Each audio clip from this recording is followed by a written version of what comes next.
Sir வணக்கம் sir. வணக்கம். வணக்கம். இப்போது பவன் கல்யாணுடைய அந்த பதவிப்பெறு விழாவிலேருந்து தமிழிசை மேடத்தை வந்து அமித்ஷா அவர்கள் கூப்பிட்டு கண்டிச்சார் அப்படின்னு சொல்லிட்டு ஊடகங்களில் பெரிதுபடுத்தப்பட்டது. அதற்கு பிறகு தமிழிசை அவர்களும் அதுக்கான விளக்கத்தை கொடுத்துட்டாங்க. கட்சிக்குள்ளே உட்கட்சி பூசல் இருக்குன்னு சொன்னதுக்கப்புறம் அண்ணாமலை அவர்களையும் நேற்று அவங்க சந்திச்சிட்டாங்க. உண்மையிலேயே அங்கே என்ன நடந்துச்சு சார்? அவங்க என்ன பேசினாங்க? ஊடகங்கள் ஒரு பிம்பத்தை உருவாக்குறாங்க, இருக்கட்டும். நீங்கள் உண்மையில் இல்லைங்க, உண்மையில் என்ன நடந்துச்சு அப்படின்றது நம்பர் ஒன்று. அங்கே என்ன நடந்துச்சுன்னு யாருக்கும் தெரிய வேண்டிய அவசியமே கிடையாது. நம்பர் டூ, அது 2 பேருக்குள் நடந்த ஒரு உரையாடல். அது அவங்க தான் வந்து சொல்லணும், அவங்க சொல்லிட்டாங்க, இவ்வளோதான். அதுக்கப்புறம் நான் ஏன் அதை பற்றி யோசனை பண்ணணும்? காங்கிரஸ் உண்மையிலேயே காங்கிரஸுடைய குற்றச்சாட்டு என்னன்னு நீங்கள் பதிலடி கொடுத்துருந்தீங்க இல்லையா? காங்கிரஸுடைய குற்றச்சாட்டு என்னென்ன? பொது இடங்களில் ஒரு பெண்ணை எப்படி ஒரு தலைவராக இருக்கக்கூடியவர் எப்படி கையாளணும்னு தெரியலங்க. இது என்ன அவங்க நீங்கள் என்ன இப்போ, அதாவது ஒரு முட்டாள்தனமாக வந்து பேசுவது என்பது தான் எதிர்வுடையது. ஒரு கட்சியினுடைய தலைவர் இன்னொரு தலைவரோடு பேசிக்கொண்டிருக்கார், இவ்வளோதான். இதில் எப்படி பேசுகிற இவங்க என்ன, யார் என்ன வந்து அறிவுரை சொல்கிறது? அவங்க ஏதோ பேசியிருக்கிறாங்க. நமக்கு ஒருவேளை திமுகவை விடக்கூடாது அப்படின்னு கூட அவர் சொல்லியிருப்பார். இன்னும் அதிகமாக நீங்கள் திமுக அட்டாக் பண்ண கூட சொல்லியிருக்கலாம். இதெல்லாம் ஒரு பேச்சா? ஒரு கட்சித் தலைவர் அந்த கட்சித் தலைவர் இன்னொரு கட்சித் தலைவரோட பேசுவது, இவ்வளவுதான். இதுக்கு யாரும் தலையிடுவதற்கு உரிமை கிடையாது, இவ்வளோதான். இதோட முடிஞ்சு போச்சு. அவங்க டாக்டர் தமிழிசை சவுந்தரராஜன் அவர்களும் மிக தெளிவாக என்ன பேசினார்கள் என்பதை சொல்லியிருக்கிறார். என்ன கேட்டால் அது கூட வேணான்ற நான். ஏன்னா அதுவும் இருவருக்குள்ளே நடந்த உரையாடலை வெளியே சொல்லணுன்ற அவசியம் இல்லை. அது என்ன பொது வெளி, நாளைக்கு அப்போ இனிமேல் ரோட்டில் யார் கூட போனாலும் நீங்கள் என்ன பேசுன்னு சொல்லணுமா? பொது வெளியில் பேசிட்டு போனீங்க, அதனால் நீங்கள் ரெண்டு பேரும் என்ன பேசுன்னு சொல்லணும்னு பார்க்கலாம். என்ன இப்போ பிரைவசியே கிடையாது யாருக்கும். என்ன பைத்தியகாரத்தனமாக இருக்குது. இல்லை, இந்த சம்பவத்தை பெரிதுபடுத்திய ஊடகம் இந்தியா அலையன்ஸ் கூட்டணியில் நடந்த அந்த திருமாவளவனுடைய அவர்களை எடுத்து ஓரமாக விட்டதையும், மு.க. ஸ்டாலின் அவர்களை பின்னுக்குத்தல்னு அதை பெருசுப்படுத்தலையே. இதை நீங்கள் எப்படி பார்க்குறீங்க சார்? நமக்கு இது தெரிஞ்சது தானே சார். இன்றைக்கி தமிழ்நாட்டில் 48 மணி நேரத்தில் சென்னையில் 4 கொலை நடக்குது. சட்டம் ஒழுங்கு சீர்கெட்டிருக்கிறது. இந்த சாராயம் என்பது, அதாவது டாஸ்மாகினால் ஏற்படக்கூடிய மது போதையினால் ஏற்படக்கூடிய கொலைகள், கஞ்சாவினால் ஏற்படக்கூடிய கொலைகள், இதையெல்லாம் கேட்பதற்கு இங்கே யாருக்கும் தைரியம் இல்லை, துப்பு இல்லை, அருகதை இல்லை. அதை விடுத்து ஒரு கட்சியில் இருக்கக்கூடிய ஒரு தலைவர் பேசுனதை என்ன பேசினாங்கன்றது, இதை விட ஒரு அநாகரீகமான, இதை விட ஒரு மலிவான அரசியலோ அல்லது இது குறித்து பேசக்கூடிய ஊடகவியலாளத்தனமோ எதுவுமே கிடையாது. இது என்ன பரபரப்புக்காக, ஒரு வியாபாரத்திற்காக எதை வேண்டாமனாலும் பேசுவது என்பது என்ன மாதிரி? நீங்கள் எதை பற்றி விவாதம் பண்ணுறீங்க? தமிழ்நாட்டினுடைய கல்வியினுடைய தரம் எப்படி இருக்கிறது? தமிழ்நாட்டினுடைய பொருளாதாரத்தினுடைய நிலைமை எப்படி இருக்கிறது? தமிழ்நாட்டினுடைய தொழில் வளர்ச்சி எப்படி இருக்கிறது? தமிழ்நாட்டில் முதலீடுகள் வந்து கொண்டிருக்கிறோமா இல்லையா? தமிழ்நாட்டில் மத்திய அரசின் திட்டங்களில் எவ்வளோ ஊழல்களை வந்து தமிழக அரசு செய்யுது? இதையெல்லாம் பேசாத டாக்டர் தமிழிசை என்ன பேசினாங்க, அமித்ஷா என்ன பேசினார், இதுவாக உங்களுக்கு முக்கியம்? அந்த அளவிற்கு இன்னைக்கு திமுகவிடம் பயந்து போயிருக்கிறார்கள். இதுதான் விஷயம். இந்த உங்கள் கருத்தின்படி பார்த்தா ஜனநாயகத்தினுடைய 4ஆம் தூண் என சொல்லக்கூடிய ஊடகத்தை வந்து திமுக விலைக்கு வாங்கிடுச்சு தமிழ்நாட்டில்ன்றீங்க. இல்லை, இப்போ சில ஊடகங்கள் விலை போய்விட்டனன்றது தான் நாம் சொல்லிக்கிறோம். அதில் ஒன்றும் தவறு ஒன்றும் கிடையாது. சில ஊடகங்கள் விலை போய்விட்டன, அதுதான் உண்மை. இல்லை, நீங்கள் நிறைய டிபேட்டில் உட்காடுறீங்க இல்லையா, நிறைய நிகழ்ச்சிகளை கலந்துக்கிறீங்க. நான் அங்கேயே கண்டிக்கிறேன். நான் அந்த டிபேட்ஸில் நான் கண்டிக்கிறேன். நீங்கள் செய்கிற தவறு, நீங்கள் வந்து திமுக பற்றி நீங்கள் பேச மாட்டேங்கிறீங்க, இது தவறானது, நம்ம கண்டிக்கிறோமே. ஒரு குறிப்பிட்ட ஒரு ஊடகத்தில், ஒரு விவாதத்தில் ஒரு குறிப்பிட்ட ஜாதியை கேவலமாக பேசுகிற மாதிரி ஒரு திராவிட முன்னேற்ற கழகத்தினுடைய ஒரு செய்தி தொடர்பாளர் அதை வந்து அப்படியே வெண்ணெய் தடவரா மாதிரி பேசுகிறாங்க. நான் என்ன கேட்குறேன், ஜாதி குறித்து அல்லது ஒரு ஒரு ஒருமையில் தலைவர்களை பேசுபவர்களை விவாதத்திற்கு அழைக்கக்கூடாது, இவ்வளோதாங்க விஷயம். நான் ஒன்றும் நீங்கள் உடனே அவங்கள ஸ்கேல் எடுத்து அடிங்கன்னா சொல்ல. அநாகரீகமாக நடந்து கொள்பவர்களை, ஜாதி குறித்து பேசுபவர்களை, ஒருமையில் பேசுபவர்களை ஏன் நீங்கள் அழைக்கிறீர்கள்? மற்ற விருந்தினர்களை கூப்பிட்டு அவமானப்படுத்துவதற்கா? ஒரு ஜாதியை கேவலப்படுத்துவதற்கா? இன்னைக்கு வந்து ஒரு குறிப்பிட்ட ஜாதின்னு நான் சொல்றது, பிராமண ஜாதியை கேவலமாக பேசுகிறார்கள். அப்போது அந்த சமுதாயத்திலிருந்து வருபவர்கள் உங்களை திருப்பி அடிக்க மாட்டார்கள் என்று காரணத்தால் தானே பேசுகிறீங்க. இதே மற்ற ஜாதியை பேசிட்டு இருந்துட முடியுமா நீங்கள்? அப்போ அந்த அந்த அந்த அந்த ஊடகவியலாளரோ அல்லது அந்த ஊடகமோ அதற்கு பொறுப்பேற்க வேண்டும். நீங்கள் கூப்பிடக்கூடாது, அவ்வளோதான். ஆனால் தொடர்ந்து மறுபடியும் மீண்டும் மீண்டும் அவர்கள் அழைப்பதன் நோக்கம்னா பரபரப்பு, அதனால் ஏற்படும். அது இப்போ நான் சொன்ன அந்த சம்பவத்தை தனியாக கட் பண்ணி அதே மீடியா பரபரப்பான விவாதம்னு போடுறாங்க. ஒரு ஜாதியை கேவலமாக பேசுறதுன்னா பரபரப்பான விவாதம், இது கண்டிக்கத்தக்கது. அதனால் இவங்க அப்படி தான் இருப்பாங்க. இப்போ இன்றைக்கி கூட பார்த்தீங்கன்னா, நான் இப்போ கூட ஒரு இது ஒன்று ட்வீட் போட்டேன் இன்னைக்கு காலையில். சிவாஜி கிருஷ்ணமூர்த்தி என்கிற நபர் மிக கேவலமாக தரக்குறைவாக பேசுகிறார். கட்சி விட்டு நீக்கினாங்க, நம்ம கண்டிச்ச பிறகு திருப்பி கட்சியில் சேர்த்துக்கிட்டாங்க. நேற்று மறுபடியும் டாக்டர் தமிழிசை சவுந்தரராஜனை பற்றி ரொம்ப கேவலமாக பேசுகிறாங்க. இல்லை சார், என்னுடைய கேள்வி அதுதான். சவுக்கு சங்கர் போன்றவர்கள் யூடியூப்ல பேசினதுக்கு தூக்கி அரெஸ்ட் பண்ணி உள்ள வச்சிருக்காங்க இல்லையா? அந்த சிவாஜி போன்ற ஆட்களை அது எந்த நடவடிக்கையும் எடுக்க மாட்டாங்க. காவல்துறை வந்து பாரபட்சமாக இருக்கிறது தான் உண்மை. அரசாங்கத்துக்கு அடிபணிந்து போகிறது. ஏன் ஒரு நீதிபதி சொன்னார், என்ன இருந்தாலும் முதலமைச்சரை ஒருமையில் பேசுவது தப்பு தான் அப்படின்னு. ஏன் இப்போ அதே நீதிபதி கூப்பிட்டு பேசணுமா வேணாமா? இந்த நாட்டினுடைய உள்துறை அமைச்சரை, இந்த நாட்டினுடைய பிரதமரை இப்படி பேசுவது தவறுன்னு சொல்லணும். ஏன் சொல்ல மறுக்கிறாங்க? ஏன் காவல்துறை நடவடிக்கை எடுக்க மறுக்கிறது? இது தவறு. அது திமுக தொடர்ந்து இதுதான் திராவிட மாடல். உங்களுக்கு பிடிக்கலன்னு சொன்னால் தனிப்பட்ட முறையில் அவதூறு பேசுவது, உங்களுக்கு பிடிக்கலன்னு சொன்னால் ஜாதி சொல்லி பேசுவது, இதுதான் திராவிட மாடல். இது மிக மிக மோசமான மாடல்.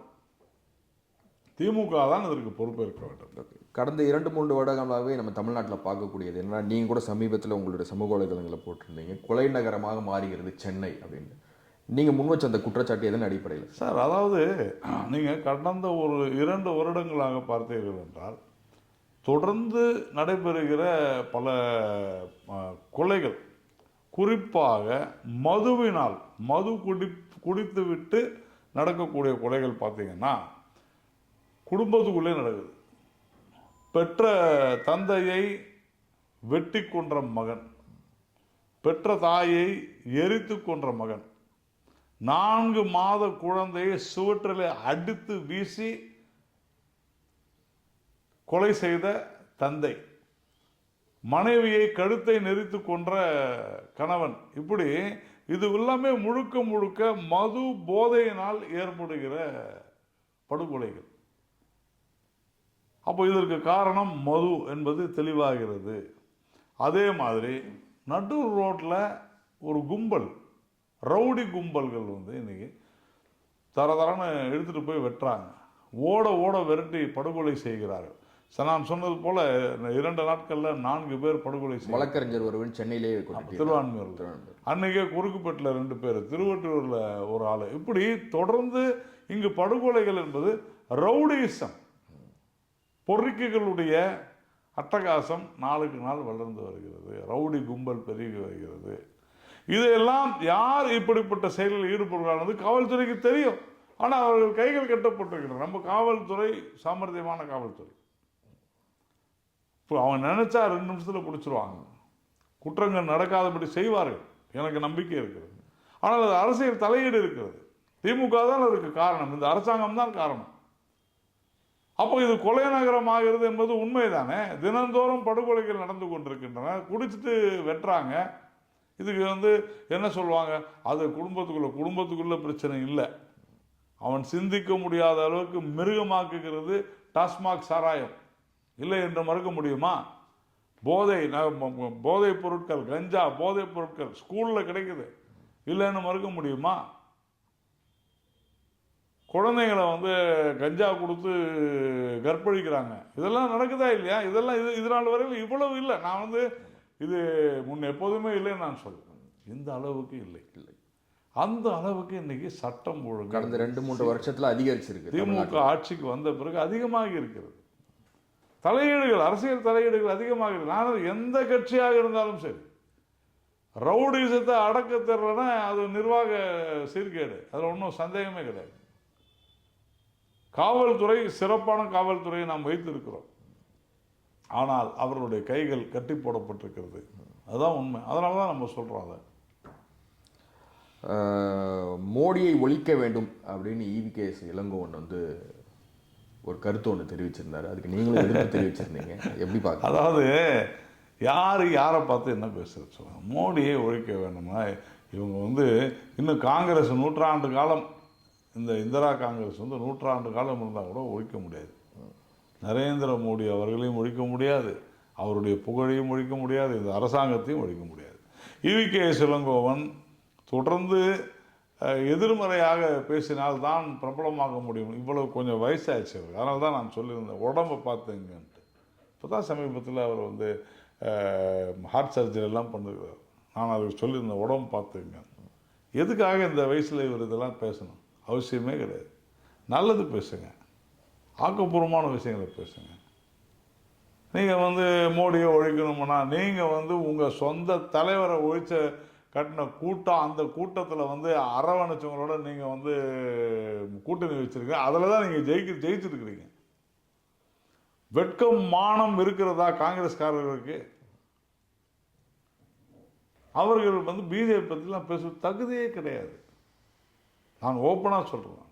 சொந்த கட்சி தலைவரை கொன்ற குற்றவாளியை அரவணைத்து கட்டி அணைத்து உச்சி முகர்ந்தவர்களோடு நீங்கள் கூட்டணி வைத்து கொண்டிருந்தால் உங்களுக்கு மானம், வெட்கம், சூடு, சுரணை ஏதாவது இருக்குதா அப்படின்றது தான் கேள்வி.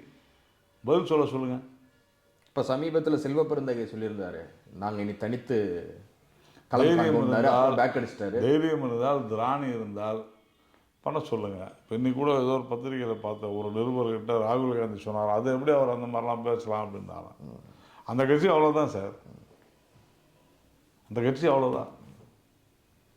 காங்கிரஸால் அவ்வளோதான் முடியும். அவ்வளோதான். தமிழ்நாட்டை பொறுத்த வரைக்கும் காங்கிரஸ் எப்போதும் கூட்டணி. காங்கிரஸ் தமிழ்நாட்டை பொறுத்த வரைக்கும் திமுகவுடைய பி டீம் தான். அவங்களுக்கு ஒரு 5 சீட்டு 10 சீட்டு வேணும். இங்கே இருக்கிறவங்க அது தனிநபர்களுடைய சாம்ராஜ்யம். அந்த தொடர்ந்து அந்த 5-10 பேர் அவங்க MP ஆகணும். அவங்களுக்கு வந்து இங்கேருந்து ஜாலியாக டெல்லிக்கு போகணும், அங்கேருந்து இங்கே வரணும். போய் அங்கே போய் ஒன்றும் செய்ய போதில்லை, ஒன்றும் செய்யலை.